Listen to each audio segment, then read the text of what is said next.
So let's see this question number 166 from this paper.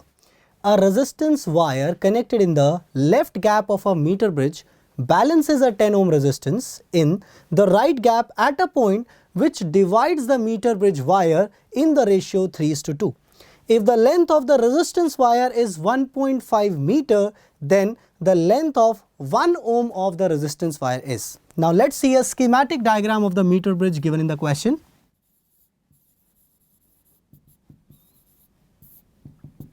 So a schematic diagram only.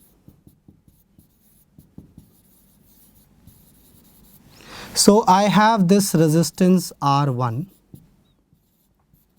I have this resistance R2, and this is my meter bridge wire, and this is being connected to the voltage source in the question. So this is wire AB. Now when I connect this with a galvanometer to a certain point, I get to a length L1 and length L2, and as per the question, L1 is to L2 is given to me as 3:2, and this R1 is the resistance wire which the question is talking about. So if there is no current flowing in the galvanometer arm, that means this meter bridge is balanced. So R1 by R2 is equal to L1 by L2. Clearly, the resistance in the right gap is given to me as 10 ohm. So R1 is equal to R2 times L1 by L2. So this will be 10 into 3 by 2. So simply R1 value will be 15 ohm. Now clearly the resistance of this wire is 15 ohm and length of the wire is given to me as 1.5 meter. So can you tell me what would be the length of this wire having a resistance 1 ohm? So if length is 1.5 meter, the resistance R1 is 15 ohm. So in this question I can solve this by simple unitary method. 15 ohm is the resistance corresponding to 1.5 meter of the length. So 1 ohm will be corresponding to 1.5 meter divided by 15. So simply the answer will be 0.1 meter. I hope this is very clear to you.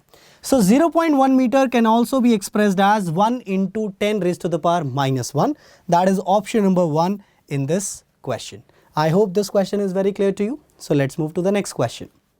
Next question number 167 says, for transistor action, which of the following statement is correct? Now we have to shuffle through our knowledge of transistor, and under the transistor action, base, emitter and collector regions should have same size. This is not true.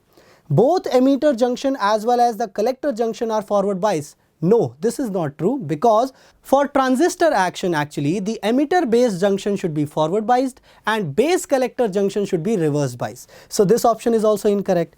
Then option number 3 says the base region must be very thin and lightly doped. Yes, because base region is used to control the amount of current, so that must be very thin and lightly doped. That's a fact. So option number 3 is the correct choice for this question. Now moving further, question number 168 says the ratio of contributions made by the electric field and the magnetic field components to the intensity of an electromagnetic wave, where c is the speed of electromagnetic wave.